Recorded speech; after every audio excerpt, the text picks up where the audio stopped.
প্রিয় বন্ধুরা, তবে আমার কয়েকদিন থেকে খুব শরীরটা খারাপ। আমি রান্নাবান্না করতে পারিনি। যাই হোক, আজকে না একটু আমার শরীরটা ভালো, তবে অনেক কিছু রান্না করেছি।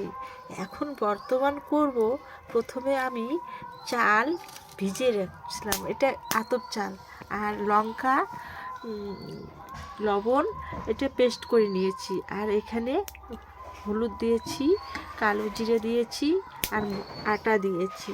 আর এইটাকে আমি কি করব, প্রথমে যে ধনিয়া পাতাগুলো ছোট ছোট করে কেটে নিয়েছি, পরিষ্কার করে নিয়েছি, তবে এগুলো এখন না আমি মেখে নিব। নিয়ে ছোট ছোট করে আমি পকোড়া তৈরি করব। কারণ আমাদের বাড়িতে এই ধনিয়া পাতার পকোড়াটা এত ভালোবাসে। আর আজকে আমি আমাদের বাড়িতে কাজ চলছে। যাই হোক, আমি 5টা, 5:30টায় আমি রান্নাঘরে ঢুকছি। হয়তো তোমাদের বিশ্বাস হবে না, আমি অনেক কিছু রান্না করছি। প্রথমে ভাত রান্না করেছি, আর আমার মেয়ে চা করেছে। ভাতের পরে কি করলাম, তারপর একটা ফুলকপি দিয়ে সুন্দর করে একটা সবজি করলাম। তারপর সাদা ছিমে চটচটি করছি। তারপর ডাল করেছি, আমাদের কাছে লাউ শাক দিয়ে আবার লাউ শাকের চটচটি করেছি। তো এসব করার পরেও দেখি যে শর্ট হয়ে যায়। তারপর আবার ভাত বসালাম, ভাতটা হয়ে গেল। তারপর আবার কি করলাম, আবার ওই লাউ শাক আবার করলাম একটু করে। এখন বলছে যে শাক ভাজো। তারপরে কি করলাম, কি শাক, ওইটা সর্ষা শাক ভাজা করলাম। সর্ষা শাক ভাজা করে ভাত আবার ভাত করলাম। ভাত করার পরে আবার এখন বলতেছে যে একটু ধনিয়ার পকোড়া করো মা। যাই হোক, আমি ধনিয়ার পকোড়া করব এখন। এটা কি মা, ধনিয়ার পকোড়া? হ্যাঁ, ধনিয়ার পকোড়া করব।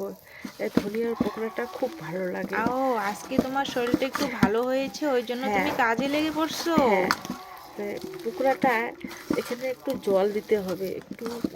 আর 2 দিন থেকে তো তোমার ভীষণ শরীর খারাপ ছিল। আরে শরীর খারাপ দেখে তো রান্না বান্না ওই যে 2টা 1টা করে খেয়েছি, তবে আজকে তো মোটামুটি কয়েকটা হয়ে গেছে, মানে অনেক কয়েকটা হয়ে গেছে। তাই তোর বাবা বলতেছে এত তোমার রান্না করতে হয়। তবে শোনো, তোমার কি শরীরটা আজকে একটু ভালো হয়েছে? হ্যাঁ, অনেকটা ভালো, কিন্তু চোখ মুখের দিকে তাকানো যায় না। আয়না দিয়ে আমি তো দেখিই নি এখনো চোখের অবস্থা। যাই হোক, তবে আমার ভিডিওটা যদি প্রিয় বন্ধুরা ভালো লেগে থাকে, লাইক শেয়ার কমেন্ট করবে। আর তোমরা তো খোঁজও করলে না যে আমি কেন ভিডিও ছাড়তে পারতেছি না, কেন ব্লগ করতে পারছি না। যাই হোক, লাইভে হ্যাঁ, আসতে পারছি হ্যাঁ, না। হ্যাঁ, আমি লাইভও করতে পারছি না, অনেক কারণবশত। এখানে একটু মানে জল দিতে হবে। হ্যাঁ, একটু জল দিলে ভালো হবে। একটু জল আনতো মা, একটু জল আন। দাঁড়াও, আমি একটু জল আনছি। আজকে একটু শরীরটা ভালো হয়েছে না, ওই জন্য মা কাজে লেগে পড়েছে। 2 দিন থেকে তো বিছানায় শুধু শুয়েই ছিল, সারাদিন শুয়েই ছিল। এই আজকে উঠে একটু রান্না হ্যাঁ, বান্না করছে।